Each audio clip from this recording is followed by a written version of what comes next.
సత్యనారాయణ గారు, అంటే ఉద్యోగాల కల్పనకు సంబంధించి కేంద్ర ప్రభుత్వం బడ్జెట్లో పేర్కొంది. దానికి సంబంధించి ఎట్లా చూస్తారు దీన్ని? పీఎం ప్యాకేజ్ కింద ఇచ్చేటువంటి వేతనం ప్రోత్సహిస్తుందా ఈ రంగాన్ని? డెఫినెట్గా ప్రోత్సహిస్తుందండి. ఇంకొకసారి అడగండి క్వశ్చన్. రైట్. అంటే ఉద్యోగ కల్పనకు సంబంధించి పీఎం ప్యాకేజీ ప్రకటించారు.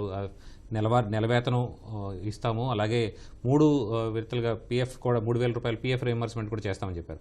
ఎట్లా ఊతమిస్తుంది ఈ కొత్తగా ఉద్యోగాల కల్పనకి? డెఫినెట్గా ఊతమిస్తుందండి. దానికి అంటే ఇది క్వశ్చన్ నేను పెద్ద ఫాలో కాలేదని ఇంకో క్వశ్చన్. రైట్. అంటే 3 కోట్ల ఇళ్ళు నిర్మాణం చేస్తాం, మౌలిక రంగానికి పెద్ద ఎత్తున పేట వేస్తామని చెప్తుంది కేంద్ర బడ్జెట్లో కూడా. దీనికి సంబంధించి ఎట్లా చూస్తారు? ఈ ప్రతిపాదనలన్నింటినీ ఎట్లా చూడాలి? మౌలిక రంగంలో 3 కోట్ల ఇళ్ళు 3 కోట్ల ఇల్లు చాలా మంచి కార్యక్రమం అండి. అది ఇది ఫస్ట్ నుంచి ఇప్పుడు ఏంటంటే పేదలు ఉన్నారు, మధ్య రకం వాళ్ళు ఉన్నారు. వాళ్ళు ఏంటంటే రోటీ కపడావారు మకాన్ అని మకాన్ లేకుండా ఉండేవాళ్ళు ఉన్నారు. దానికి ప్రోత్సహించడం వల్ల ఇండైరెక్ట్గా వాళ్ళకి ఇల్లు ఏర్పడుతుంది. ఇండస్ట్రీ కూడా అన్ని రకాల ఇప్పుడు అన్ని రకాల సిమెంటు, పెయింట్ దగ్గర నుంచి కలర్స్ దగ్గర నుంచి అన్ని రకాల కార్మికులకి ఉపాధి వస్తుంది. ఇల్లు కూడా బేసిక్ స్ట్రక్చర్ అనేది ఏర్పడుతుంది. దానివల్ల ఏంటంటే దేశంలో ఉన్న షెల్టర్తో పాటు, ఫుడ్తో పాటు, షెల్టర్తో పాటు ఈ కార్యక్రమం అనేది చాలా మంచి కార్యక్రమం అండి. రైట్. దేవరాజు రెడ్డి గారు, అంటే నూతన పన్ను విధానంలో కొత్త స్లాబులు పెట్టారు. అది ఎంత మేరకు వేతన జీవులకు ఊరటనిస్తుంది? అలాగే కార్పొరేట్ పన్నులకు సంబంధించి కూడా కొంత మినహాయింపులు, అలాగే సింప్లిఫికేషన్ ఆఫ్ ట్యాక్స్ అని చెప్పి ఆర్థిక మంత్రి చెప్తున్నారు. ఎట్లా కనిపిస్తుంది ఇది?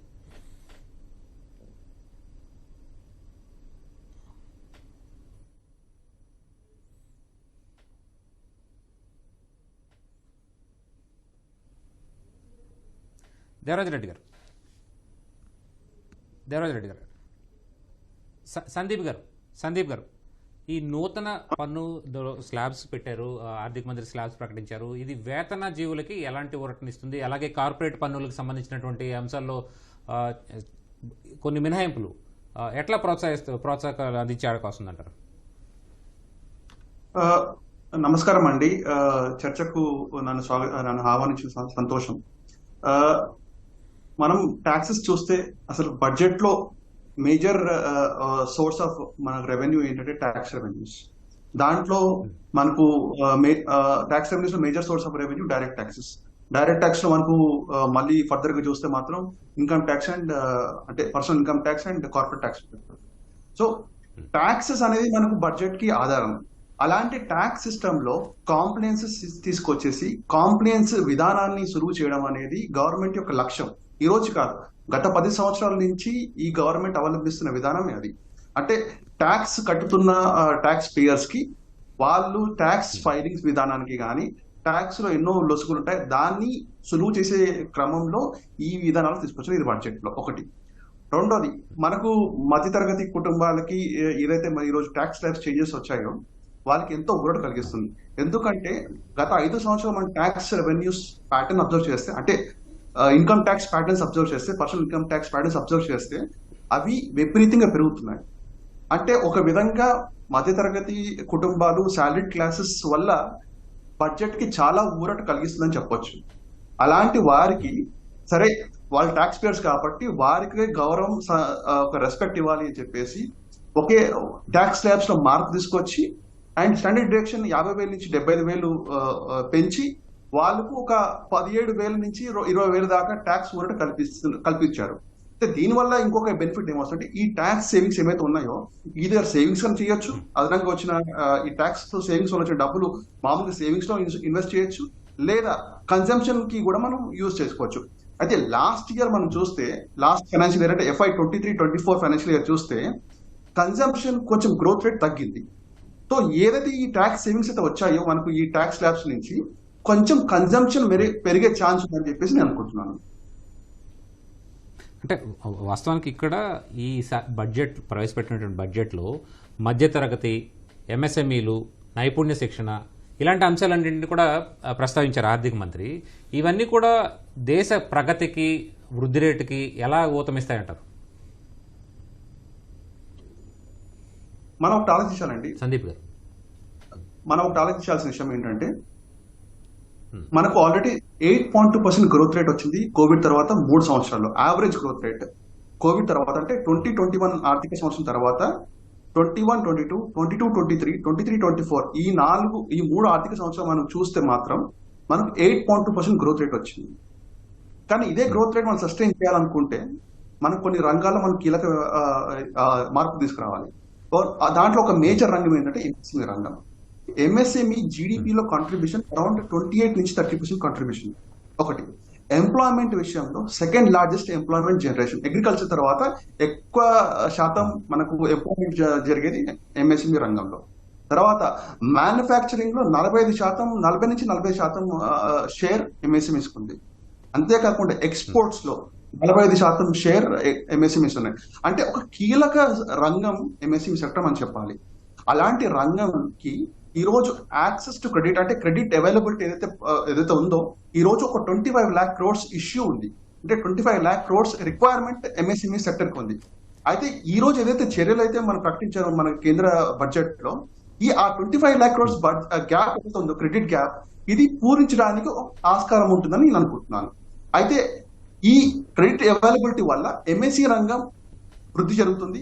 ఎంఎస్ఈ రంగం వృద్ధి చేయడం వల్ల దేశ ఆర్థిక వృద్ధి జరుగుతుందని నేను అనుకుంటున్నాను. రైట్. దేవరాజ్ రెడ్డి గారు, మీరేం చెప్తారు? ఈ అంటే ప్రధానంగా ఈ బడ్జెట్ అనేది మధ్యతరగతి, ఎంఎస్ఎంఈ, అలాగే స్కిల్ డెవలప్మెంట్ వీటన్నిటి మీద ఫోకస్ చేసింది కదా. అసలు ఎట్లా చూస్తారు మీరు దీన్ని?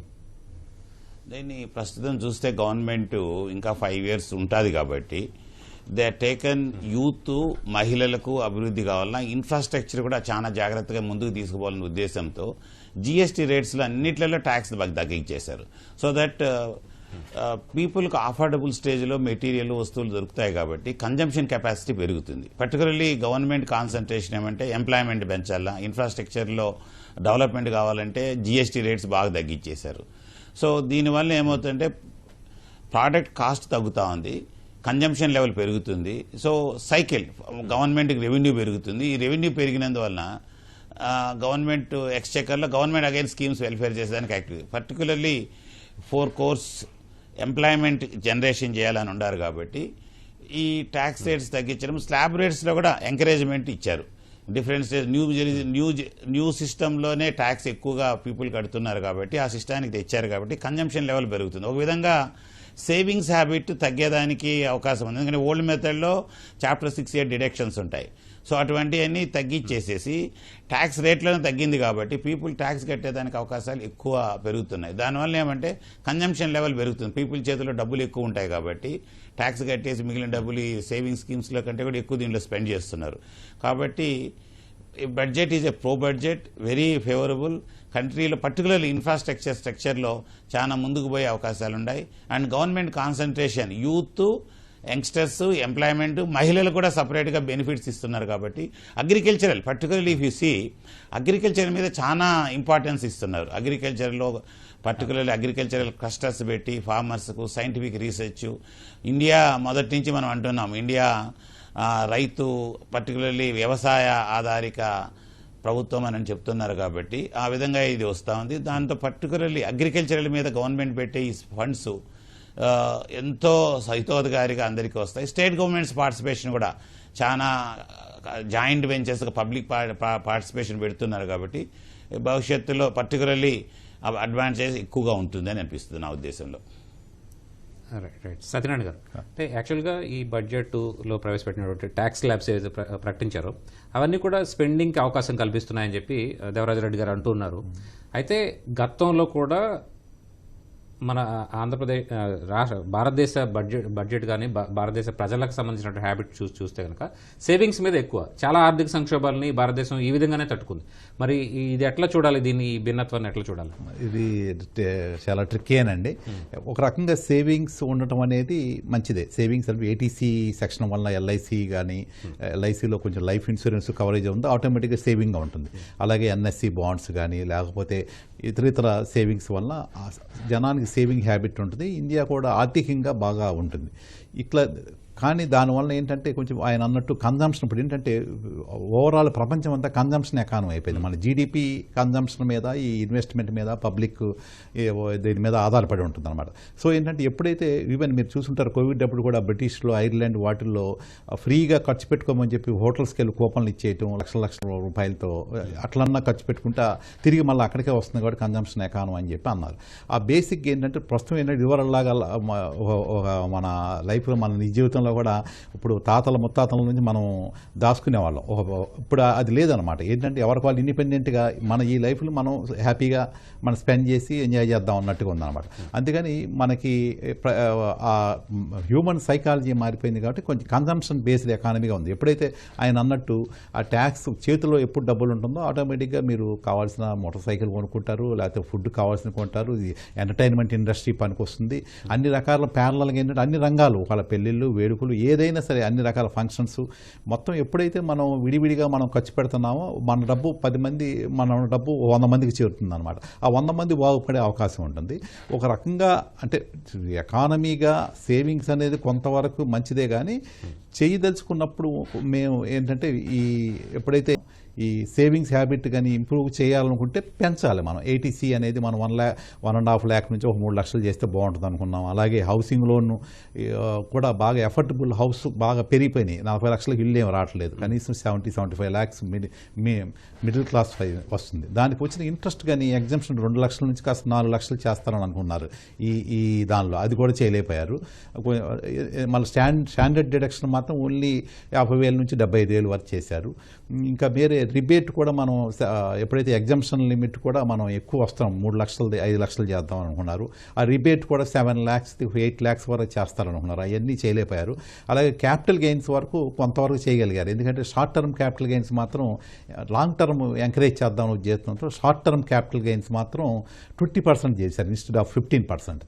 అదే లాంగ్ టర్మ్ క్యాపిటల్ గెయిన్స్ 12.5 చేశారు ఇన్స్టెడ్ ఆఫ్ 15%. సో ఏంటంటే అది కొంచెం స్టాక్ మార్కెట్ కానీ రేపు ముందు మనకి ఇండస్ట్రీస్ పెట్టుబడి పెట్టాలంటే డైరెక్ట్గా బాండ్ బదులు ఇంట్రెస్ట్ రేట్లు హై ఉంటున్నాయి కాబట్టి ప్రతి వాళ్ళు క్యాపిటల్ మార్కెట్ వైపు చూస్తున్నారు. ఎప్పుడైతే మన సేవింగ్స్ హ్యాబిట్ ఇప్పుడు మార్కెట్లోకి వస్తున్నారో వాళ్ళు కూడా ఇండస్ట్రీ లెవెల్ కూడా బాగుంటుంది. సో ఆ యూనిఫార్మిటీ కొంతవరకు తీసుకురాగలిగారు. ఎందుకంటే ఈవెన్ టీడీఎస్ దానికి కూడా సెక్యూరిటీస్ మన అదర్ సెక్యూరిటీస్ కూడా 12.5 ఇంతకుముందు 20% ఉండేది ఈ క్యాపిటల్ గెయిన్స్లో. సెక్యూరిటీ 15 and 20% ఉంది. దాన్ని యూనిఫామ్గా 12.5 చేశారు. అది కొంత బాగానే చేశారు. అది గవర్నమెంట్ ఉద్దేశం ఏంటంటే ఓ పక్కన సేవింగ్స్ డెవలప్ చేయాలి, ఓ పక్కన కన్జంప్షన్ యాక్టివ్. అందుకని 2 రెజైమ్స్ పెట్టారు. న్యూ రెజైమ్స్ ఎక్కువ మందిని ట్యాక్స్ స్ట్రక్చర్లో తీసుకొచ్చి ట్యాక్స్ తగ్గిస్తే ఎక్కువ మంది ట్యాక్స్ కడతారు. సో ఏంటంటే అదే ఎక్కువ ఓల్డ్ జనరేషన్ ఇప్పుడు మాలాంటి ఇప్పటి నుంచో మేము సేవింగ్ చేసే వాళ్ళకి మళ్ళీ ఒక్కసారి సేవింగ్స్ ఆపేస్తే ఎకానమీ దెబ్బతింటుంది కాబట్టి 2 ప్యారలల్గా రన్ చేస్తే కంట్రీకి బాగుంటుందనే ఉద్దేశంతో చేశారండి. రైట్. సందీప్ గారు, ఇక్కడ కేంద్ర ప్రభుత్వం చాలా మంచి బడ్జెట్ అని చెప్తుంది. మరి స్టాక్ మార్కెట్లో నిరుత్సాహానికి కారణం ఏంటి? ఈ స్టాక్ సూచీలు ఎందుకు భారీగా నష్టపోయాయి? ధనంజయ్ గారు, మనం బడ్జెట్ ప్రవేశపెట్టినప్పుడు మనం ఒక వర్గాన్ని మెప్పొందించడానికో వాళ్ళని వాళ్ళకి మెప్పు మనం పొందాలని చెప్పేసి మనం ప్రవేశపెట్టాం. ఫస్ట్ మనం అర్థం చేసుకోవాలి. రాజకీయ రంగం విషయం చూస్తున్నాం, అది అర్థం చేసుకోవాలి ఒకటి. రెండోది, ఈ బడ్జెట్ అనేది అన్ని రంగాలకి అన్ని వర్గాలకి ఈ బడ్జెట్ లో ఏదో విధంగా వాళ్ళకి చర్యలు మనం ఈ బడ్జెట్ లో మనం చూసాం. ఎగ్జాంపుల్ అగ్రికల్చర్ విషయంలో చూస్తే రైతులకి క్లస్టర్స్ చూసాం. న్యాచురల్ ఫార్మింగ్ వైపు వాళ్ళని మళ్లించడానికి మనం చర్యలు చూసాము. వాళ్ళకి అంటే ఇంకా బెటర్ మార్కెటింగ్ ఫెసిలిటీస్ గురించి కూడా మనం ఈ బడ్జెట్ లో చూసాం. ఒకటి, మహిళలకు కృషి ఫెసిలిటీస్ అని అనౌన్స్ చేశారు. కృషి ఫెసిలిటీస్ ఉండడం వల్ల ఏమవుతుందంటే మనకు ఏదైతే ఈ రోజు మహిళల పార్టిసిపేషన్ రేట్ అదే లేబర్ ఫోర్స్ లో మహిళల పార్టిసిపేషన్ రేట్ ఏదైతే ఉందో ఈ రోజు ఇండియాలో అది గ్లోబల్ యావరేజ్ కంటే తక్కువ. ఒకటి, మన వికసిత భారత్ 2047 ఏదైతే లక్ష్యం పెట్టుకున్నామో ఆ దిశగా మనం వెళ్ళాలంటే ఒక కీలక చర్య మనం ఏదైతే చేపట్టాలో అది మహిళలను, ఎక్కువ శాతం మహిళలను అంటే గ్లోబల్ యావరేజ్ దిశగా మనం మహిళలని లేబర్ ఫోర్స్ వైపు మళ్లించాలి. సో ఇప్పుడు లాఖ్పతి దీదీ స్కీమ్ అని చెప్పేసి అంతకుముందు మోదీ గవర్నమెంట్ ప్రకటించింది. అంతకుముందు అది 2 crores అది టార్గెట్ ఉంటే దాన్ని 3 lakh చేశారు. ప్లస్ ఈ రోజు కృషి ఫెసిలిటీస్ అనౌన్స్ చేశారు. అంటే ఇవన్నీ మనం చూస్తే దాన్ని బట్టి మనకి ఏమర్థమవుతుందంటే ఎక్కువ మంది మహిళలను లేబర్ ఫోర్స్ అంటే మీనింగ్ ఎంప్లాయ్మెంట్ అని ఒకటే కాదు. మనం యాక్చువల్గా మన ఎంప్లాయ్మెంట్ అని చెప్పేసి ఒక తప్పు పదాన్ని పదాన్ని మనం వాడతాము. యాక్చువల్ ఎంప్లాయ్మెంట్ అని చెప్పకూడదు, ఎర్నింగ్ ఆపర్చునిటీస్ చెప్పాలి. ఎర్నింగ్ ఆపర్చునిటీస్ అని ఎంప్లాయ్మెంట్ ద్వారా అవ్వచ్చు, మన ఓన్ సెల్ఫ్ ఎంప్లాయ్మెంట్ ఆపర్చునిటీస్ ద్వారా కావచ్చు, లేకపోతే మనకి ఒక ఇండస్ట్రీస్ ఎంటర్ప్రైజెస్ స్థాపించి కూడా మన ఎర్న్ చేయొచ్చు. కాబట్టి మనం ఎంప్లాయ్మెంట్ ఆపర్చునిటీస్ అనే బదులు ఎర్నింగ్ ఆపర్చునిటీస్ అంటే బెటర్ ఒకటి. సో లేబర్ ఫోర్స్ అంటే బేసిక్ ఎర్నింగ్ ఆపర్చునిటీస్ పెంచడానికి మహిళలకు ఒక అవకాశం క్రియేట్ చేయడం ఈ బడ్జెట్ లో మనం చర్యలు చూసాం. సో క్రెషర్ ఫెసిలిటీస్ ఉండడం వల్ల ఏమవుతుందంటే వాళ్ళు ఏదైతే కేర్ ఎకానమీ ఏదైతుందో, వాళ్ళు ఏదైతే కేర్ పిల్లల మీద దృష్టి పెట్టాలో వాళ్ళ ఆ ప్రాబ్లం మనం సాల్వ్ చేయగలిగితే వారు సంపాదన మీద దృష్టి పెట్టగలుగుతారని చెప్పేసి ఈ గవర్నమెంట్ భావించి వాళ్ళకి క్రెషర్ ఫెసిలిటీస్ స్థాపించాలని చెప్పేసి ఈ రోజు చర్య మనం చూసాము. ఒకటి. రెండోది ట్రైబల్స్ గురించి చేసి ఒక 63,000 గ్రామాలు ట్రైబల్స్ సంబంధించిన గ్రామాల్లో డెవలప్మెంట్ చేస్తామని చెప్పేసి విన్నాము. 3 కోట్ల ఇల్లులు మేము నిర్మిస్తాము నెక్స్ట్ 5 సంవత్సరాలు అని చెప్పేసి మనం విన్నాము. అంటే అది పేదల గురించి. మ్యానుఫ్యాక్చరింగ్ గురించి మనం ఎన్నో ఇనిషియేటివ్స్ మనం విన్నాము. ఇందాక నేను చెప్పినట్టు ఎంఎస్ఎంఈస్ విషయంలో ఎన్ని ఇనిషియేటివ్స్ విన్నాము, ఎక్స్పోర్ట్స్ విషయంలో ఇనిషియేటివ్స్ విన్నాము, ఇన్ఫ్రాస్ట్రక్చర్ విషయంలో మన ఇనిషియేటివ్స్ చూస్తాము. అంటే ఆర్థిక రంగాల్లో మనం చూసాము, సోషల్ సెక్టర్ లో కూడా. అంటే సోషల్ సెక్టర్ అంటే యూత్ కానీ, మహిళలకి కానీ, కిసాన్ కి కానీ, లేకపోతే అన్నదాత, ఓకే, అంటే రైతులకి, అంటే అన్ని వర్గాలు సోషల్ విషయ అంటే సోషల్ సెక్టర్ చూస్తే అన్ని వర్గాలకి, ఎకనామిక్ సెక్టర్ చూస్తే అన్ని రంగాలకి ఈ బడ్జెట్ లో మన అనౌన్స్మెంట్స్ చూసాము. సో ఇది ఓ విధంగా చెప్పాలంటే సబ్కా సాత్ సబ్కా వికాస్ బడ్జెట్ అని చెప్పాలి ఒకటి. రెండోది క్యాపిటల్ మార్కెట్స్ ని వల్ల ఇన్వెస్టర్స్ ని మనం సాటిస్ఫై చేయడానికి ఈ బడ్జెట్ ప్రవేశపెట్టలేదు. మనం ఆ విధంగా అర్థం చేసుకుంటే అది బెటర్. మార్కెట్స్ ఈ రోజు పడిపో ఉండొచ్చు, కానీ రేపటి న్యూస్ బట్టి రేపు అది రేసే ఛాన్స్ ఉంది. ఎందుకంటే మన ఇండియన్ ఎకానమీ అనేది గ్రోత్ రేట్ ఈ రోజు 7 to 7.5% గ్రోత్ రేట్ పొటెన్షియల్ ఉంది. ఈ రోజు నిన్న ఎకనామిక్ సర్వే ప్రవేశపెట్టారు, దాంట్లో 6.5 to 7% చెప్పారు. ఆర్బీఐ 7.2 అని చెప్పింది, ఎస్బీఐ 8% అని చెప్పింది. సో మన ఎకనామిక్ గ్రోత్ రేట్ చాలా హై ఉంది. సో ఈ రోజు మార్కెట్ ఏదో నిరాశ చెంది పడిపోవచ్చు, కానీ రేపు న్యూస్ డిఫరెంట్ గా ఉండి ఖచ్చితంగా అది మార్కెట్ రిజల్ట్ కోరుకుంటున్నాను. కానీ మార్కెట్ కోరించి మాత్రం బడ్జెట్ లో అంశాల్లో మాత్రం మనం చూడకూడదు. రైట్ అండి. దేవరాజు రెడ్డి గారు, అంటే క్యాపిటల్ గెయిన్ ట్యాక్స్ పెంచడం వల్లే మార్కెట్లు ప్రతికూలంగా స్పందించాయా, లేకపోతే బడ్జెట్లో పరిశ్రమ వ్యాపార వర్గాలు ఆ విషయాన్ని ఎందుకంత తీవ్రంగా తీసుకుంటున్నాయి అసలు?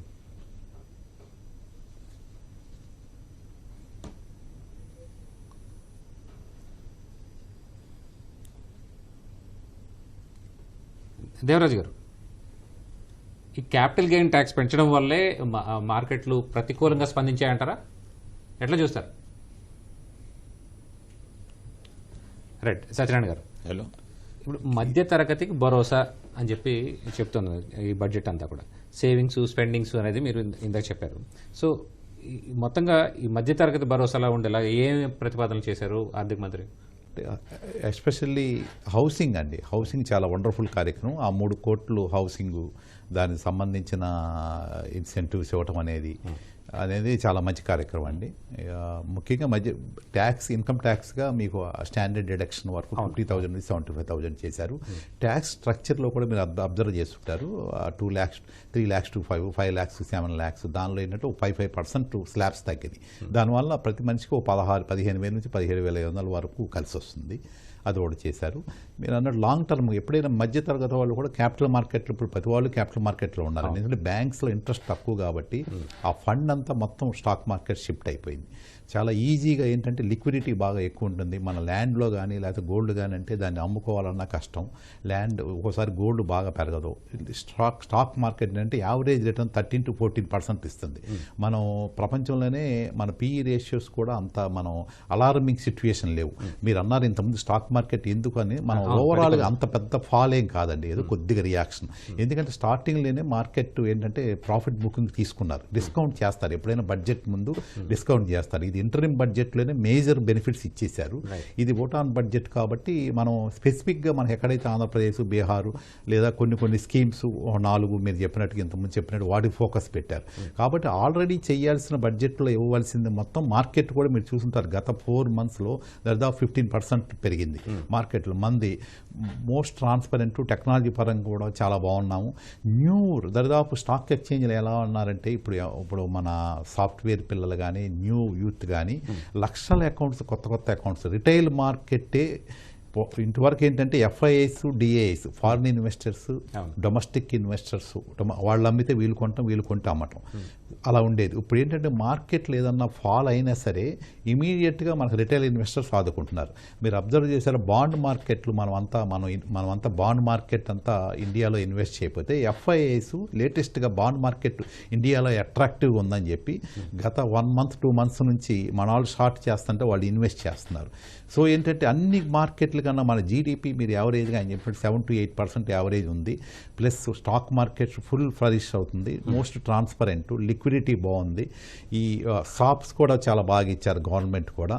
ఇవన్నీ ఉద్దేశంతో ప్రపంచం మొత్తం స్టాక్ మార్కెట్ ఎక్కడైతే మీరు ప్రపంచంలో జపాన్ కానీ లేకపోతే అమెరికా కానీ ఎక్కడ రూపాయి వస్తే అక్కడ ఇన్వెస్ట్ చేస్తారు. ప్రస్తుతం ఏంటంటే చైనా 5% GDPలో ఉంది, మంది 7% యాక్టివ్. కాబట్టి ఇండియాని దూరదృష్టితో చూసి మార్కెట్ వరకు డెఫినెట్గా ఇది పెరిగేదే కానీ తగ్గేది కదా. ఎందుకంటే మీరు ఈవెన్ మీరు చూసుంటారు మ్యూచువల్ ఫండ్స్లో హైయెస్ట్ AUM అన్నమాట. ఈ సిస్టమాటిక్ ఇన్వెస్ట్మెంట్ ప్లాన్ కానీ, మ్యూచువల్ ఫండ్స్లో ఇన్వెస్ట్మెంట్స్ కానీ, ఆ మార్కెట్ క్యాపిటలైజేషన్ మన ప్రపంచంలో టాప్ 3లో ఉన్నామండి మనం. రైట్ అండి.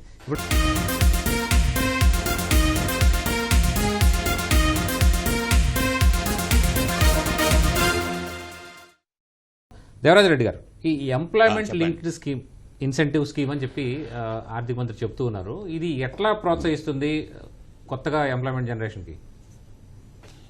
బికాజ్ గవర్నమెంట్ ఏం చేస్తుంటే state governments they are associating, central government organisations state government organisation associate చేసిన వల్ల many industries, particularly small setups industries అన్ని కూడా ఎక్కువ వచ్చేదానికి అవకాశం ఉంది. Particularly they are giving loan facility ఇస్తున్నారు. ఇంకా తీసుకుంటే కొన్ని స్మాల్ సిటీస్ 30 lakhs అబవ్ ఉండే పాపులేషన్ ఉండే సిటీస్లో కూడా డెవలప్మెంట్ వస్తుంది. ఈ డెవలప్మెంట్స్ వచ్చినప్పుడు స్టార్టప్ కంపెనీస్ ఎక్కువ స్టార్ట్ అయ్యేదానికి ఉంది. దానివల్ల వీళ్ళు అనుకున్నట్లు 4 కోట్ల ఎంప్లాయ్మెంట్ ఉద్యోగాలకు ఇస్తామంటున్నది డెఫినెట్లీ ఈజీగా వస్తుంది. ఇంకొకటి ఏమంటే అగ్రికల్చర్ యాక్టివిటీలో కూడా క్లస్టర్స్ ఫామ్ చేస్తున్నారు. అగ్రికల్చర్ యాక్టివిటీలో క్లస్టర్స్ ఫామ్ చేసి రీసెర్చ్, కొత్త వెరైటీస్ 109 వెరైటీస్ ఆఫ్ ప్రోడక్ట్స్ తీసుకొస్తున్నామంటే ఇవన్నిట్లో కూడా మార్కెట్, పర్టికులర్లీ మీరు చూస్తున్నారు సూపర్ మార్కెట్లు ఎన్నో రకాలు వస్తున్నాయి, మాల్స్ వస్తున్నాయి. వీటన్నిటికీ సప్లై చైన్స్లో వచ్చేసేటప్పుడు ఎన్నో ఉద్యోగాల అవకాశానికి వస్తుంది.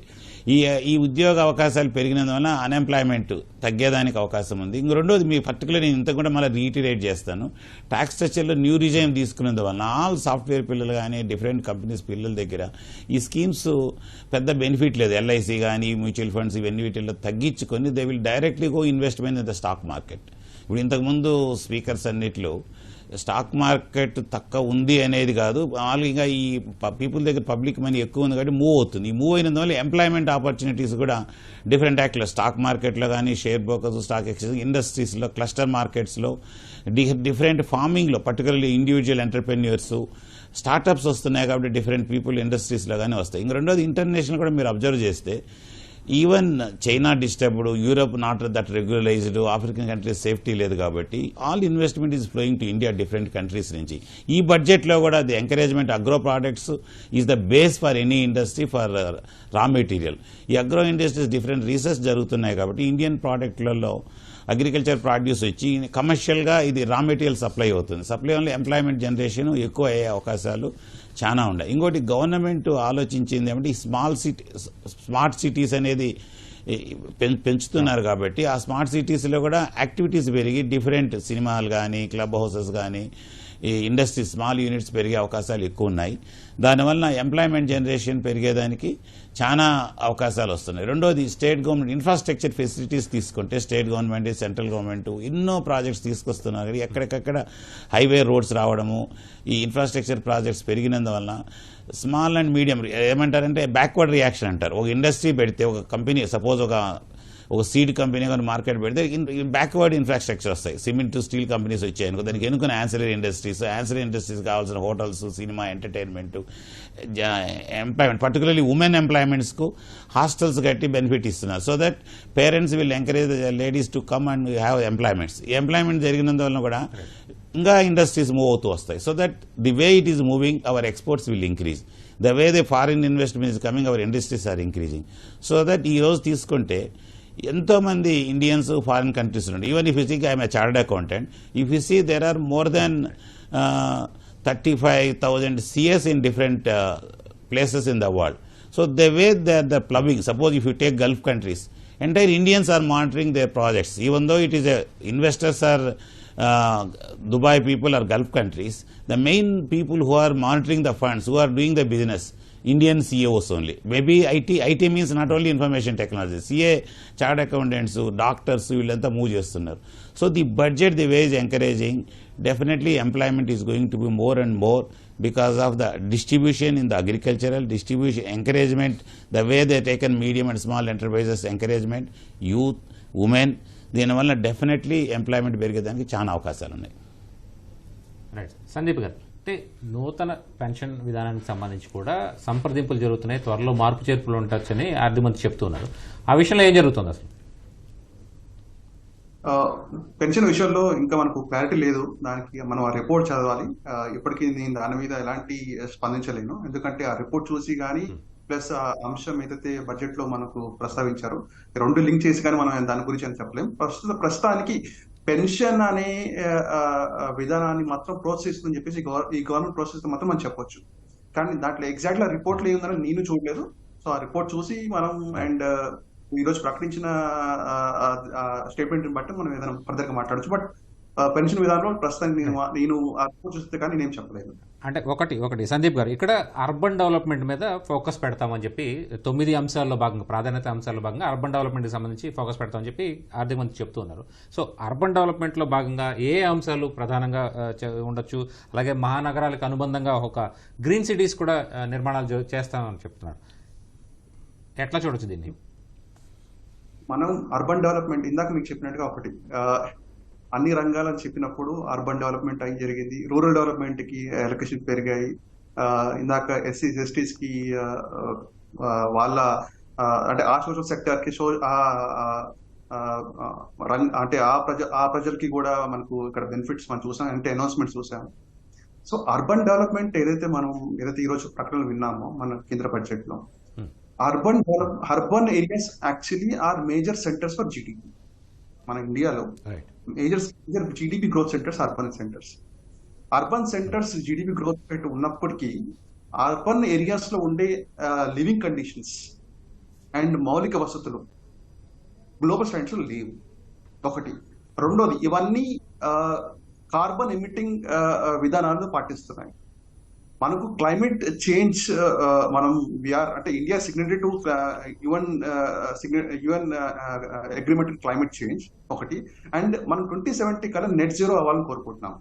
కాబట్టి దాంట్లో అర్బన్ డెవలప్మెంట్ లో కూడా గ్రీన్ విధానాలు తీసుకొచ్చి అర్బన్ డెవలప్మెంట్ లో మన మౌలిక వసతులు కల్పించి అర్బన్ ఏరియాస్ లో కూడా మన జీవన విధానాలు మెరుగుపరచడానికి ఈ ప్రయత్నం జరుగుతుందని అనుకుంటున్నాను. ఒకటి. రెండోది, ఆల్రెడీ స్మార్ట్ సిటీస్ అని మనం ఇంతకుముందు మన గవర్నమెంట్ చూసాము. అండ్ దానికి ఎక్స్టెన్షన్ గా ఈ రోజు మన స్కీమ్స్ ఈ రోజు ఏదైతే ప్రకటన జరిగాయో దానికి ఎక్స్టెన్షన్ మనం చూడాల్సింది ఒకటి. అండ్ ఈ రోజు జరిగిన ప్రకటనలు ఏంటంటే మన అర్బన్ ఏరియాస్ ఎక్స్టెండ్ అవ్వడానికి కూడా ఛాన్స్ ఉంది. అంటే ఇప్పుడు ఏదైతే మనకు బౌండరీస్ ఉన్నాయి మన అర్బన్ ఏరియాస్ లో, ఎగ్జాంపుల్ లైక్ మనం హైదరాబాద్ తీసుకుందాం. Hyderabad urban area can be extended beyond the current limits and they can extend the activities beyond the existing areas. ఆ విధంగా ఏంటంటే మనకు అర్బన్ ఏరియాస్ అయితే ప్రస్తుతానికి ఉన్నాయో అది డీకంజెస్ట్ అయ్యే ఛాన్సెస్ ఉన్నాయి. అదొకటి. రెండోది, మనకు మెట్రో ఫెసిలిటీస్ ఆల్మోస్ట్ అన్ని మేజర్ మెట్రో సిటీస్ లో లాస్ట్ 10 years మనం చూసాం మెట్రో ఫెసిలిటీస్ ప్రొవైడ్ చేయడం ఉంటుంది. కాబట్టి ఈ మెట్రో ఫెసిలిటీస్ ఎక్స్టెండ్ చేసే అవకాశం కూడా ఈ రోజు మనం ఈ బడ్జెట్ ప్రకటన బట్టి మనం అర్థం చేసుకోవచ్చు. సో ఈ విధంగా చూస్తుంటే అర్బన్ ఏరియాస్ ఎక్స్పాండ్ చేయడం ఒకటి, అర్బన్ ఏరియాస్ లో మౌలిక వసతులు కల్పించడం ఒకటి, అర్బన్ ఏరియాస్ గ్రీన్ అంటే గ్రీన్ ఎన్విరాన్మెంట్ దిశగా చర్యలు ఉన్నాయని మనం అర్థం చేసుకోవాలి. రైట్. దేవరాజ్ రెడ్డి గారు, ఇక్కడ ఎనర్జీ సెక్యూరిటీకి సంబంధించి ప్రతిపాదన చేశారు, అది కూడా ప్రాధాన్యత అంశం అని చెప్పారు. అలాగే పిఎం సూర్యఘర్ యోజన అనేది ప్రధానంగా స్ట్రెస్ చేసిన అంశం. అదే ఎనర్జీ ఇంధన సెక్యూరిటీ, ఇంధన భద్రత అనేది ప్రధానంగా ప్రాధాన్యత అంశం భాగంగా అని చెప్పి ఆర్థిక మంత్రి చెప్తున్నారు. పిఎం సూర్యఘర్ యోజనలో భాగంగా ప్రతి ఇంటి పైన కూడా రూఫ్ టాప్ సోలార్ ప్యానల్స్ పెడతామని చెప్పి వాళ్ళ ఆలోచనగా ఉంది. సో ఈ ప్రతిపాదన ఎనర్జీ సెక్యూరిటీని సాధిస్తుందా దేశంలో? తప్పకుండా, ఎందుకంటే India is a vast country. మనకు ఈవెన్ టెంపరేచర్స్ సమ్మర్లో ఎండలు కానీ ఇవన్నీ కొంచెం ఎక్కువగా వస్తాయి. పర్టికులర్లీ మన పెద్ద పెద్ద కాలనీలు, హౌసింగ్ కాలనీస్ వస్తున్నాయి, అఫోర్డబుల్ వస్తున్నాయి. కాబట్టి ఈ solar energy system definitely productivity పెరుగుతుంది. సో దట్ పర్టికులర్లీ మన కన్జంప్షన్కు కొంత సపోర్ట్ వస్తుంది. కాబట్టి డెఫినెట్లీ ఇది ఎంకరేజింగ్ ఫీచర్. దీని ఇంకా గవర్నమెంట్ పాలసీ, పర్టికులర్లీ ఇప్పుడు నా ప్రపోజల్ వచ్చింది, కానీ ఆ పాలసీస్లో గవర్నమెంట్ ఏ విధంగా ఇస్తుంది, సబ్సిడీస్ ఎంతవరకు తక్కువ ఇస్తాయి, whether even small house holders కూడా దీన్ని స్టార్ట్ చేసేదానికి అవకాశం ఉందా, లేదు ఇంకా ఈ ఇండస్ట్రీ టైప్లో కొంచెము ప్రొడక్టివిటీగా క్యాపిటల్ ఇండస్ట్రీస్ లాగా మూవ్ కావాలంటే గవర్నమెంట్ ఏ విధంగా ఫైనాన్స్, పర్టికులర్లీ బ్యాంకింగ్ సిస్టమ్కి ఎంకరేజ్ చేస్తుంది, ప్రైవేట్ ఫైనాన్సెస్లో ఎంకరేజ్మెంట్ చేస్తుంది, దాని ఇంకా పాలసీ ఫ్రేమింగ్ రావాలి. ఇనిషియల్లీ బడ్జెట్ ఇప్పుడు ఫామ్ అవుతానే గవర్నమెంట్ ఈజ్ హ్యావింగ్ పాజిటివ్లీ. ఈ 2-3 అవర్స్ మన డిస్కషన్స్లో ఒక ఆలోచన వస్తుంది. Definitely government is in positive and they want to encourage. How they give policies, how industry will take అనేది వీ హ్యావ్ టు వేచి చూడాల్సి వస్తుంది. రైట్. సత్యనారాయణ గారు, ఇక్కడ విద్యార్థులకి రుణ సదుపాయం కల్పిస్తాం, భారతీయ విద్యా సంస్థలు చదువుకున్న విద్యార్థులకు 3% వడ్డీ రాయితీతోటి రుణాలు ఇస్తామని చెప్తుంది కేంద్ర ప్రభుత్వం. ఇది ఎట్లా చూడొచ్చు? ఈ భవిష్యత్తు నెల చూడొచ్చు. ఇప్పుడు మనకి ఎడ్యుకేషన్లో విద్యా రుణాలు అనేది మనకి బ్యాంకుల్లో, నేషనలైజ్ బ్యాంక్స్ కానీ ఎక్కడైనా తీసుకోవడం చాలా కష్టం అండి. అంటే ప్రతి వాళ్ళు ఏంటంటే ఇప్పుడు దానికి కొంతవరకే సెక్యూరిటీ లేకుండా లోన్లు ఇస్తారు. కొంత సపోజ్ 4 lakhs దాటితే ఏదైనా డిపాజిటో లేకపోతే కొలెటరల్ సెక్యూరిటీయో లేకపోతే గ్యారంటీ అటువంటివి ఉంటాయి. బడ్డెను కూడా మన ప్రయారిటీ సెక్టర్ లాగా హౌసింగ్, ఎడ్యుకేషన్లో ఇంట్రెస్ట్లు కూడా 7%, 6%లో ఉండవు. అది దాదాపు 11-12% ఉంటుంది. దానికి ఏంటంటే ప్రతి విద్యార్థికి, తల్లిదండ్రులకు అంతా మిడిల్ క్లాస్ పిల్లలకు 2 పిల్లలు ఉంటే వాళ్ళకి ఇంజనీరింగ్ కానీ మెడికల్ కానీ ప్రొఫెషనల్ కోర్స్ చదివించాలంటే చాలా బడ్డెన్ అవుతుంది. వాళ్ళ ప్రాపర్టీస్ అమ్మే పరిస్థితి వస్తుంది. దాన్ని కంపల్సరీగా ఎడ్యుకేషన్ లోన్స్ ద్వారానే వెళ్ళాలి. ఎడ్యుకేషన్ లోన్లో మళ్ళీ వడ్డీ కట్టాలంటే వాళ్ళకి ఎంప్లాయ్మెంట్, ఎడ్యుకేషన్ కంప్లీట్ అయిన తర్వాత సపోజ్ 4 years ఇంజనీరింగ్ అంటే 4 సంవత్సరాల వరకు ఓన్లీ వడ్డీ కడితే సరిపోతుంది. వన్స్ ఒక 6 months గెస్టేషన్ పీరియడ్ ఇస్తాము. ఎప్పుడైతే ఉద్యోగం వస్తుందో అప్పటి నుంచి ఇన్స్టాల్మెంట్ కట్టుకోవాలి. సో ఏంటంటే దానివల్ల ఏంటంటే పేరెంట్కి బాగా బర్డెన్ అవుతుంది. మన సిస్టమ్ ఏంటంటే మనం పేరెంటే కడతాం. అదే అమెరికన్ సొసైటీస్, అడ్వాన్స్డ్ కంట్రీస్లో 12th class అయిపోతే చాలు, వాళ్ళే బ్యాంక్ చుట్టూతో తిరిగి వాళ్ళే ఎడ్యుకేషన్ లోన్ తీసుకుని వాళ్ళే ఎర్న్ చేసుకుని వాళ్ళే పే చేస్తారు. మన సిస్టమ్ డిఫరెంట్ కాబట్టి పేరెంట్ మీద, కాబట్టి పేరెంట్కి సపోర్ట్ కాబట్టి కంపల్సరీగా ఎడ్యుకేషన్ లోన్లో ఈ ఇంట్రెస్ట్ సబ్వెన్షన్ లాంటి 3% ఇస్తే సపోజ్ 12-13% ఉండేది కనీసం 10%కి వస్తుంది. వాళ్ళకు కూడా బర్డెన్ అంత ఉండదు. ఒకళ్ళు 2 పిల్లలు ఉన్నా కూడా చదివించేటికి మన రిచ్ ఎకానమీ కాదు కాబట్టి మనకి ఎడ్యుకేషన్ సిస్టంలో వాళ్ళు కూడా చదువుకోవడానికి ఉంటుంది. తర్వాత ఎంప్లాయ్మెంట్ వచ్చినాక వాళ్ళంతకు వాళ్ళు సొంతంగా బ్యాంకుకి ఇన్స్టాల్మెంట్ కట్టే అవకాశం ఉంటుంది. రైట్. సందీప్ గారు, ఇక్కడ ఇన్నోవేషన్, రీసెర్చ్, డెవలప్మెంట్ అన్నది ఒక ప్రాధాన్యతగా తీసుకుంటామని చెప్పి 9 అంశాల భాగంగా ఆర్థిక మంత్రి చెప్పుకొచ్చారు. అయితే రీసెర్చ్కి, ఇన్నోవేషన్కి ఎక్కువ ప్రాధాన్యత లభించిందంటారా? ఎంత కేటాయింపులు చేశారంటారు? మొట్టమొదటిగా మనం అర్థం చేసుకోవాల్సింది అంటే ఇంటరిమ్ బడ్జెట్ లో మనకు అంటే February 1st రోజు మనం ప్రవేశపెట్టిన ఇంటరిమ్ బడ్జెట్ లో 1,00,000 కోట్ల అంటే ప్యాకేజ్ అనౌన్స్ చేశారు రీసెర్చ్ గురించి. అనుసంధాన్ రీసెర్చ్ అని చెప్పేసి మనకు ఆ ప్యాకేజ్ నేమ్, దానికి 1,00,000 కోట్లు కేటాయిస్తున్నామని చెప్పేసి అలా చెప్పారు. దాని కంటిన్యూషన్ గానే ఈ రోజు కూడా మనకు ఆర్థిక మంత్రి సీతారామన్ గారు ఆ 1,00,000 కోట్ల ఏదైతే ప్యాకేజ్ ఏదైతే ఉందో రీసెర్చ్ అండ్ ఇన్నోవేషన్ డెవలప్మెంట్ గురించి దాన్ని ఆపరేషన్ చేస్తామని చెప్పేసి ప్రకటించారు. ఒకటి. రెండోది, దాన్ని ఎలా మనం చూడాల్సింది ఏంటంటే, మనం ఇందాక చెప్పినట్టుగా మనం గ్రోత్ రేట్స్ అంటే ఇందాక మనకు 8.2% గ్రోత్ రేట్ వచ్చింది 3 years కోవిడ్ తర్వాత. ఈ గ్రోత్ రేట్ ఇదే విధంగా సస్టైన్ చేయాలి అంటే 2047 దాకా మనకి ఆల్మోస్ట్ 7-8% గ్రోత్ రేట్స్ మనకు వస్తే గానీ మనం ఏదైతే లక్ష్యం అనుకున్నామో 2047కి ఆ లక్ష్యం చేరుకోగలుగుతాం.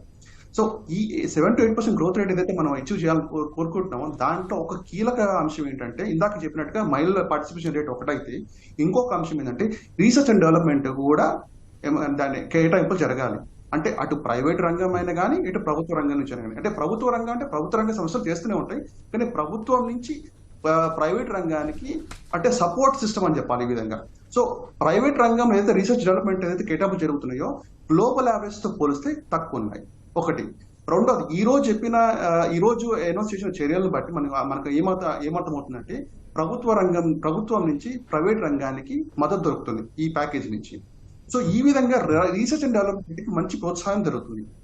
దీనివల్ల మ్యానుఫ్యాక్చరింగ్ సెక్టర్ మనం మ్యానుఫ్యాక్చరింగ్ సెక్టర్ మీద బాగా దృష్టి పెట్టాం మన లాస్ట్ 10 years ఈ గవర్నమెంట్. లాస్ట్ 10 years లో మనం మేక్ ఇన్ ఇండియా మన స్కీమ్ తీసుకొచ్చాం. దాంట్లో ప్రతి కాంపోనెంట్ ఇండియాలో తయారు చేయాలి సాధ్యమైనంత వరకు, అండ్ మ్యానుఫ్యాక్చరింగ్ కాంట్రిబ్యూషన్ దాన్ని 25% టు జీడిపి చేయాలని చెప్పేసి మనం కూడా ఒక టార్గెట్ పెట్టుకున్నాం. సో ఈ టార్గెట్ కూడా రీచ్ కావాలంటే మ్యానుఫ్యాక్చరింగ్ రంగంలో కూడా R&D పెరగాలి. అంటే కొత్త సెక్టర్స్, కొత్త ప్రోడక్ట్స్ డిజైన్ చేయడం, ఇలాంటి అన్ని విషయాలు ముందుకెళ్లాలంటే దానికి రీసెర్చ్ అండ్ డెవలప్మెంట్ చాలా అవసరం. అండ్ అదొక్కటే కాదు, అగ్రికల్చర్ విషయంలో కూడా రీసెర్చ్ అండ్ డెవలప్మెంట్ కావాలి, ఏఐలో కావాలి. ఇలా ఎన్నో రంగాల్లో రీసెర్చ్ అండ్ డెవలప్మెంట్ జరిగితే కానీ మనం ఏదైతే గ్రోత్ రేట్ అనుకుంటున్నామో 7 to 8% for next 25 years, and manufacturing రంగంలో 17% ఏదైతే కాంట్రిబ్యూషన్ ఏదైతే కరెంట్లీ ఉందో అది 25% రీచ్ కావాలన్నా కానీ, ఎంప్లాయ్మెంట్ జనరేషన్ జరగాలన్నా కానీ, లేదైతే మనకు ఆర్థిక మన జీవన విధానాలు పెరగాలన్నా కానీ రీసెర్చ్ అండ్ డెవలప్మెంట్ అనేది ఎప్పటికైనా అవసరమైన విషయం. సో ఈ రోజు అబ్జర్వ్ చేసిన మన చర్యలను బట్టి రీసెర్చ్ డెవలప్మెంట్ కి ఈ రోజు మంచి ప్రోత్సాహం జరుగుతుంది. మన దేశ ఆర్థిక వృద్ధికి కానీ, మన జీవన విధానానికి కానీ, మ్యానుఫ్యాక్చరింగ్ రంగ ప్రోత్సాహానికి కానీ, అటు ఎంఎస్ఎంఈస్ కి కూడా దీని చర్యలు బట్టి మనకు మంచి ప్రోత్సాహం జరుగుతుందని నేను అనుకుంటున్నాను. దేవరాజ్ రెడ్డి గారు, ఇక్కడ make in India, made in India అన్నది చాలా కాలంగా నినాదాలు కొనసాగుతూనే ఉన్నాయి, ప్రభుత్వాలు లక్ష్యాలు పెట్టుకుంటూనే ఉన్నాయి. కానీ ఇప్పటివరకు మనం ఆత్మనిర్భర్ భారత్ అనే యాంగిల్లో మనం ఏమైనా స్వయం సమృద్ధి సాధించామా? ఆ రంగంలో ఎంతవరకు ఎక్కడ ఉన్నాం మనం? ఈ బడ్జెట్లో ప్రతిపాదనలు ఎలా ఉన్నాయి? పర్టికులర్లీ మన మేక్ ఇన్ ఇండియా అనే కాన్సెప్ట్ తీసుకుంటే ఈరోజు ఆర్టిఫిషియల్ ఇంటెలిజెన్సీ వాట్ ఎవర్ తీసుకుంటున్నాం, ఇండియా ఈజ్ చాలా ప్రోగ్రెస్. వరల్డ్ వైజ్ తీసుకుంటే మన యూత్ ఎవరు చేస్తున్న సాఫ్ట్వేర్ కంపెనీలు, మైక్రోసాఫ్ట్, పర్టికులర్లీ టీసీఎస్ కానీ వీటిల్లో ఆర్టిఫిషియల్ ఇంటెలిజెన్సీ చాలా ముందుకు పోయినాం మనం. సో పర్టికులర్లీ మన బ్రాండ్ ప్రోడక్ట్స్ కూడా ఇంటర్నేషనల్గా తీసుకుంటే కన్జ్యూమర్ ఇండస్ట్రీ ప్రోడక్ట్స్ కానీ, ఈవెన్ ఫార్మస్యూటికల్ కంపెనీస్లో కానీ, సాఫ్ట్వేర్ ప్రాజెక్ట్స్లో our youth are taking very achievement, big achievement చేశారు. దీంట్లో మన తీసుకుంటే ఈరోజు మన ఫారిన్ ఎక్స్చేంజ్ ఎంతో కంఫర్ట్గా వచ్చిందంటే మన బ్రాండ్ ఇమేజ్, మన ప్రోడక్ట్స్ ఏవి ఎక్కువ చేశామో దానివల్ల ఇంటర్నేషనల్గా మనకు రికగ్నిషన్ వచ్చింది, మన ప్రోడక్ట్స్ డిమాండ్ కూడా వచ్చింది. Even if you see every international companies they started their branch offices or head offices either at Hyderabad or at Bangalore or Bombay. They are starting because the way we are serving, the way our youth has raised technology wise, particularly artificial intelligence కానీ digitalisation లో చాలా ముందుకు వచ్చాం మనం. దీనివల్ల ఇది positive గా మనం ముందుకు పోతున్నాము. We are having lot of future, the way the budget is giving encouragement, the way they are given startups, women entrepreneurs ku, business, particularly MSCs ku, ఇవన్నీ కూడా చాలా బెనిఫిట్ వస్తున్నాయి. కాబట్టి future is very positive and this budget is going, even though now people are saying temporarily stock market is down, but this is only a temporary phase. People will understand within a 1 week this will be an index that our stock exchange rates also, all prices will increase and is very encouraging. So this way it will go positive only in my view. అంటే ఇక్కడ వాస్తవంగా ప్రతి చిన్న అంశానికి stock market అనేది స్పందిస్తుంది, దానికి అనుగుణంగానే ఇతర అంశాలన్నీ కూడా ప్రభావితం అవుతుంటాయి. మరి ఈ క్యాపిటల్ గెయిన్స్ కావచ్చు లేకపోతే ఇతర అంశాలు కావచ్చు, దీన్ని ప్రతికూలంగా దీన్ని నడిపే ఉంటారా? తప్పకుండా particularly stock exchange is a movement, simple movement, and in understanding of the stock people, mutual funds, it is not only movement wise కూడా ఒక ట్రేడింగ్ యాక్టివిటీలో కూడా ఒకసారి పబ్లిక్ టెస్ట్ చేసే కూడా ఫారిన్ ఇన్వెస్టర్స్ కూడా they want to see the government, a type of, I cannot say political, sometimes foreign investors to see that also market they may purchase and see that there is a different way to move. But the way the budget understanding to every industrial houses, corporate people, investors, mutual funds will be there within 2-3 days of analysis. And if I am sure within 4 days the market will go positive symptoms only, it will move forward and is more pro-industrial, more beneficial, it is public and it is catering both things. Sometimes government goes put down the people or sometimes go corporate type. Now it is going to help the middle class people also. So that way purchasing capacity of from top level is going to be positive side. That's why this will be very positive in my view. Right Satyanarayana గారు, అంటే ఇక్కడ digital India అనేది లక్ష్యం కేంద్ర ప్రభుత్వంది. అయితే ఆ digital India భాగంగా ఆ పైనుంచి రూట్ లెవెల్ వరకు ఈ ప్రక్రియ వెళ్ళగలిగిందా? ఈ రూపీ ప్రవేశపెడతామని చెప్పారు, అది ఎంతవరకు వచ్చింది? వీటన్నిటికి సంబంధించి ఎట్లా చూస్తారు మీరు? ఇంకా మనం ఇన్ఫాంట్ స్టేజ్లో ఉన్నామండి. అంటే మనం డిజిటల్ ఇండియాకి ట్రై చేస్తున్నాం, కానీ అంటే చాలా అగ్రికల్చర్ సెక్టర్లో కానీ ఎంఎస్సీలో కానీ అన్నింటిలోనూ డిజిటలైజేషన్ ఉంటుంది. ఆ డిజిటలైజేషన్లో ఇప్పుడు ఈవెన్ మన పొలాలు ట్యాగ్ చేయటం కానీ లేకపోతే ఈ ఇతర రంగాల్లో డిజిటలైజేషన్స్ అనేది ఇంకా ఇన్ఫాంట్ స్టేజ్లో ఉన్నాం. ఈ బడ్జెట్ నేను అనుకోవటం ఇది టెస్టింగ్ టైం ఫర్ డిజిటలైజేషన్ అని అనుకుంటున్నాను. అంటే ఈ రూపీ అలాగే డిజిటల్ ట్రాన్సాక్షన్స్లో కూడా చాలా కీలకమైన స్టేజ్లో ఉంది. దాన్ని ఎట్లా చూడాలంటారు? ఇదంతా ఎకానమీలోకి చొప్పిస్తున్నారంటారా? డెఫినెట్గా ఇప్పుడు మనం డిజిటలైజేషన్స్ అన్నింటిలోనూ ముందున్నాం. ఈవెన్ మన హాస్పిటాలిటీలో హాస్పిటల్స్ మీద హెల్త్ సెక్టర్ చూసుకున్నాం, దాని digitalisations we are number 1. Even stock market everything is digitalisation. Even MSME sectors everything is digitalisation. Even artificial intelligence this is also brought in to the industry, that is also will be digitalisation.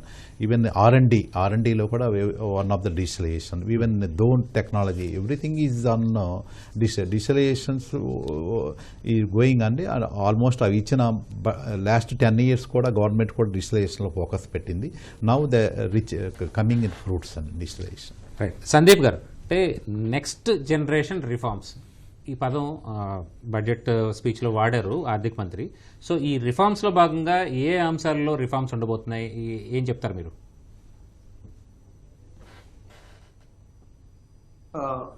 మనకు reforms లో major గా మనం దృష్టి సారించాల్సిన 3 అంశాలు మీకు చెప్తాను. 4 అంశాలు. ఒకటి land, labour, capital and digital ఏమంటారు డిపిఐ. డిజిటల్ అదేంటి DPI, basic DPI is digital public infrastructure.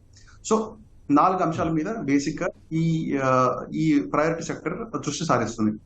Land, labour, capital లో ల్యాండ్, లేబర్ అనేది రాష్ట్రాల పరిధిలో ఉన్న అంశాలు. క్యాపిటల్ అనేది కేంద్ర ప్రభుత్వం పరిధిలో ఉన్న అంశం. సో క్యాపిటల్ విషయంలో ఒక డాక్యుమెంట్ తీసుకొస్తామని చెప్పేసి క్లియర్ గా స్పష్టంగా ప్రకటించారు కేంద్ర మంత్రి, ఆర్థిక మంత్రి సీతారామన్ గారు. ల్యాండ్, లేబర్ విషయంలో రాష్ట్రాలతో కలిసి మేము కొన్ని సంస్కరణలు తీసుకొస్తామని చెప్పేసి స్పష్టంగా చేశారు.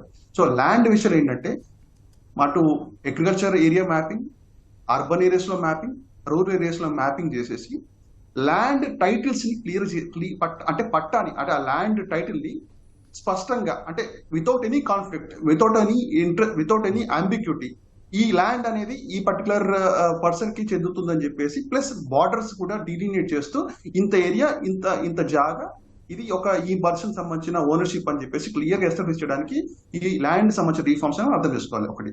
సో ల్యాండ్ రిఫార్మ్ చేయడం వల్ల ఒక అడ్వాంటేజ్ ఏంటంటే ఫస్ట్ థింగ్ మన జ్యుడిషియల్ సిస్టమ్ చూస్తే ఎన్నో సివిల్ కేసెస్ ల్యాండ్ డిస్ప్యూట్స్ మీద ఆధారపడి ఉన్నాయి. సో ఈ ల్యాండ్ రిఫార్మ్స్ తీసుకోవడం వల్ల జ్యుడిషియల్ సిస్టమ్ మీద భారం తగ్గుతుంది. ఒకటి. రెండోది, ఈ ల్యాండ్ నాది అని నాకు స్పష్టంగా ఉన్నప్పుడు నాకు ఒక వెల్త్ క్రియేట్ అయిందని చెప్పేసి నాకు ఒక గట్టి నమ్మకం వస్తుంది. నాకు వెల్త్ క్రియేట్ అవ్వడం వల్ల నేను లైఫ్ లో ఒక సెక్యూరిటీగా ఫీల్ అవుతాను. ఒకటి. రెండోది, నా కన్జంప్షన్ హ్యాబిట్స్ కూడా మారుతాయి. ఇప్పుడు నాకు ల్యాండ్ లేకపోతే నా కన్జంప్షన్ హ్యాబిట్స్ ఒకలాగా ఉంటాయి, నా ఇన్వెస్ట్మెంట్స్ కానీ సేవింగ్స్ ఒకలాగా ఉంటాయి. నాకు ల్యాండ్ ఉండడం వల్ల నా ఆలోచన విధానం వేరేగా ఉంటుంది. సో ఈ విధంగా ల్యాండ్ సంస్కృతి తీసుకురావడం వల్ల ఎకానమీలో గ్రోత్ రేట్ రావడంతో పాటు జ్యుడిషియల్ గా భారం తగ్గుతుంది, జ్యుడిషియల్ సిస్టమ్ మీద భారం తగ్గుతుంది. రెండోది, ల్యాండ్ అనేది అంటే క్లియర్ లేకపోతే మనకు ఎగ్జాంపుల్ రేపు ఒక ఇండస్ట్రీకి ఎలొకేషన్ చేయాలి ల్యాండ్. ఈ ల్యాండ్ టైటిల్ క్లారిటీ లేకపోతే ఏ ల్యాండ్ ఎక్కడి నుంచి కొనుగోలు చేయగలదు స్టేట్ గవర్నమెంట్స్ ఎగ్జాంపుల్ రేపు అలాట్ చేయాలంటే ఇండస్ట్రీస్ కి. సో ఈ విధంగా చూస్తే ల్యాండ్ రిఫార్మ్స్ అనేది ఆ విధంగా బెనిఫిట్ అవుతుందని మనం అర్థం చేసుకోవాలి. ఒకటి. రెండోది, లేబర్ విషయంలో ఈ శ్రమ్ పోర్టల్ అని చెప్పేసి మనకు ప్రస్తావించారు సీతారామన్ గారు. ఈ శ్రమ్ పోర్టల్ ఏంటంటే దాంట్లో అన్ని వెల్ఫేర్ స్కీమ్స్ అని లిస్ట్ ఉంటుంది. ఈ అన్ఆర్గనైజ్ సెక్టర్ ఏదైతే వర్కర్స్ ఉన్నారో అంటే మన కూరగాయలు అమ్ముకున్న వాళ్ళు కానీ, పాలిష్ చేసే వాళ్ళు కానీ, రీటైల్ రెస్టారెంట్స్ లో అంటే వర్కర్స్ కానీ, అందరు వర్కర్స్ అంటే అనార్గనైజ్ సెక్టర్ అందరు వర్కర్స్ ఆ ఈ శ్రమ్ పోర్టల్ ద్వారా అన్ని వెల్ఫేర్ స్కీమ్స్ యొక్క లాభాలు పొందొచ్చు అని చెప్పేసి ఒకటి. రెండోది ఆ ఈ శ్రమ్ పోర్టల్ ని అంటే స్కిల్లింగ్ పోర్టల్స్ కి లింక్ చేయడం కానీ, skill development employment requirement portals కి లింక్ చేస్తే మనకు రేపు ఎగ్జాంపుల్ నేను ఒక రెస్టారెంట్ లో పనిచేస్తున్నాను, నేను ఒక వర్కర్ గా పనిచేస్తున్నాను, నాకు ఈ జాబ్ అనేసి నెక్స్ట్ నేను ఇంకో జాబ్ కోరుకుంటున్నాను. సో ఈ శ్రమ్ పోర్టల్ నేను రిజిస్టర్ అయ్యాను కాబట్టి ఆ portal example national career service portal కి లింక్ అయింది, ప్రస్తుతం నాకు తెలుసు అది. సో లింక్ అయింది కాబట్టి నేను ఆ పోర్టల్ కి వెళ్ళి నాకు ఎగ్జాంపుల్ వేరే ఆపర్చునిటీ కానీ ఈజీగా వెతికి నేను ఇంకో జాబ్ ని షిఫ్ట్ కావచ్చు. సో ఆ విధంగా లేబర్ కి సర్వీసెస్ ప్రొవైడ్ చేస్తుంది ఈ చర్యలు. ఒకటి నెక్స్ట్ క్యాపిటల్ కింద మీకు చెప్పినట్టుగా ఒక డాక్యుమెంట్ తీసుకొస్తారు నెక్స్ట్ 5 years లో. నెక్స్ట్ డిపిఐ ఏంటంటే DPI is a factor of production. అంటే ల్యాండ్ లేబర్ క్యాపిటల్ అయితే మనం ఫ్యాక్టర్ ఆఫ్ ప్రొడక్షన్ అనుకున్నాం ఇంత ముందు. మరి ఇప్పుడు కొత్తగా 4th ఫ్యాక్టర్ కూడా మనం జత చేయడం మొదలు పెట్టాము. అది ఏంటంటే digital public infrastructure. So digital మనం అంటే టెక్నాలజీని కూడా మన ఎకనామిక్ యాక్టివిటీస్ తీసుకొస్తే మన ఎకనామిక్ యాక్టివిటీస్ సులువుగా మనం నిర్వర్తించగలుగుతాము అని చెప్పేసి ఉద్దేశంతో టెక్నాలజీ అన్ని రంగాల్లో అంటే మ్యానుఫ్యాక్చరింగ్ లో కానీ, సర్వీసెస్ లో కానీ, ఈ రోజు అగ్రికల్చర్ లో కానీ అన్ని రంగాల్లో డిజిటల్ టెక్నాలజీ తీసుకొస్తే ఆ విధంగా ఆ సెక్టర్స్ కి సులువుగా గ్రోత్ రేట్ వచ్చే అవకాశం ఉంది. కాబట్టి ఆ విధంగా డిపిఐ మీద కూడా దృష్టి సారిస్తుంది ఈ గవర్నమెంట్. సో ఈ విధంగా ఈ 4 అంశాల మీద దృష్టి సారించడం వల్ల మనకు రేపు జీడిపి గ్రోత్ రేట్ మెరుగయ్యే ఛాన్స్ ఉంది. రైట్ అండి. దేవరాజ్ గారు, ఇక్కడ ఇన్ఫ్రాస్ట్రక్చర్ అండ్ ఇన్వెస్ట్మెంట్ కి ఆకర్షణీయంగా ఒక 11 లక్షల కోట్లు పెడుతున్నట్టు ఆర్థిక మంత్రి ప్రకటించారు. ఈ ప్రతిపాదనలో ఏముండొచ్చు అంటారు? ఎలా చూస్తారు దీన్ని మీరు? ఈ ఇన్వెస్ట్మెంట్ జనరలీ ఎడ్యుకేషన్ సైడ్ రావచ్చు, యూత్కు స్టార్టింగ్ యూనిట్స్ పెడతారు కదా, particularly small and infrastructure projects వాటిల్లో డబ్బులు ఇవ్వచ్చు. రెండోది ఏమంటే రీసెర్చ్కు ఇన్నోవేటివ్గా ఉండడానికి కూడా మనీ వస్తుంది. అంతేగాని యాజ్ ఈజ్గా గవర్నమెంట్ ఈరోజు బ్యాంక్స్ ద్వారా రీఫైనాన్సింగ్ చేసే అవకాశాలు కూడా ఉంటాయని అనుకుంటున్నాను. బట్ పర్టికులర్లీ జనరల్గా బడ్జెట్లో ఫైనాన్స్ మినిస్టర్ ఏమీ మెన్షన్ చేయలేదు కాబట్టి మనము ఊహాజనితంగా నేను ఏది ఊహించలేకపోతాను. But encouragement through bank finance youth, unemployment యూత్కు small and medium businesses start చేసేదానికి, పర్టికులర్లీ అగ్రియో ప్రోడక్ట్స్లో పర్టికులర్ అగ్రికల్చర్ ఎక్కువ స్ట్రెస్ చేస్తుంది, టూరిజం కూడా స్ట్రెస్ చేస్తున్నారు. ఈ టూరిజం అగ్రికల్చర్ ప్రోడక్ట్స్లో యూత్ని ఎంకరేజ్ చేసేదానికి ఈ ఇన్వెస్ట్మెంట్స్ ఫ్లో అవుతుంది. అదేవిధంగా మహిళలకు కూడా చెప్పారు, మహిళలకు సపరేట్ బడ్జెట్ ఉన్నా కూడా ఈ అమౌంట్ కూడా దానికి వచ్చేదానికి అవకాశం ఉంది నేను అనుకుంటున్నాను. రైట్ అండి. సత్యనారాయణ గారు, ఇక్కడ మినరల్ మిషన్ ద్వారా కొత్తగా అంతర్జాతీయంగా కీలకమైనటువంటి ఖనిజాలని గుర్తిస్తామని చెప్పి ఆర్థిక మంత్రి చెప్పుకొచ్చారు. ఇంకా ఆఫ్షోర్ మైనింగ్కి సంబంధించి కూడా నూతన విధానం ప్రకటిస్తామన్నారు. ఎట్లా చూడాలి దీన్ని? ఎట్లా మనం ఎక్స్ప్లోర్ చేసే అవకాశాలు ఉన్నాయి? ఎంత ఇన్వెస్ట్మెంట్ పెట్టాం? చాలా రిచ్ అండ్ ఇండియా ఈజ్ మీకు minerally very very rich country in world అనమాట. దానికి ఏంటంటే ఇంకా మనం చేయాల్సిన ఎక్స్ప్లాయిటేషన్ చాలా ఉంది. ఆ మినరల్ కూడా ఈవెన్ కాపర్ డిమాండ్ ఉంది. ఇప్పుడు సెమీ కండక్టర్ ఇండస్ట్రీ వస్తుంది, ఆ సెమీ కండక్టర్ ఇండస్ట్రీ కాపర్ కావాలి మనకి. పబ్లిక్ హిందుస్థాన్ కాపర్, హిందుస్థాన్ కొన్ని కంపెనీస్ ఉన్నాయి. సో హైయెస్ట్ డిమాండ్ ఉన్నది. కొన్ని ఏంటంటే మనకున్న మినరల్ ఉన్న కాస్ట్కి ఒక్కోసారి ఏమవుతుందంటే మన టెక్నాలజీ కానీ మనకున్న క్యాపిటల్ అవుట్లే లేకపోవటం వలన మనం పెట్టే ఖర్చు కన్నా మినరల్ వచ్చేది నష్టం వస్తుంది అనమాట. సో ఏంటంటే దానికి జియోలాజికల్ సర్వే ఆఫ్ ఇండియా ఇవన్నీ ఏంటంటే వాళ్ళు కరెక్ట్గా ఎక్కడ మినరల్స్ ఉంది, ఎక్కడ దేని డిమాండ్ ఉంది, ఎక్కడ మీకు ఉంది అని దానిలో చూసుకుంటే కరెక్ట్గా మనం ఎక్స్ప్లోర్ చేయించండి. ఎక్స్ప్లోర్ చేసి దానికి ఈవెన్ ఎక్స్పోర్ట్ కూడా హైయెస్ట్ డిమాండ్ ఉన్నాయి. కొన్ని మినరల్స్ మీకు ప్రపంచంలో small grams crores of rupees ఉన్న వాల్యూ కూడా ఉన్నాయి. అవి కరెక్ట్గా ట్యాప్ చేసి మనం ఆ సెక్టర్లో కూడా మనం అది ఏంటంటే వేన్లే సీలో ఉంటుంది, ల్యాండ్లో ఉంటుంది, ఎక్కడైతే ఆ ఎక్స్ప్లోరేషన్స్ కరెక్ట్గా చేయగలిగితే దానిలో కూడా మనం ఫారెక్స్ వరకు మనం బాగా ఎర్న్ చేయొచ్చండి. That is also one area to explore more అండి. రైట్ అండి. ఇది మొత్తానికి చర్చా కార్యక్రమం, బడ్జెట్పై చర్చా కార్యక్రమం ఇది. ఇక్కడి నుంచి నమస్కారం.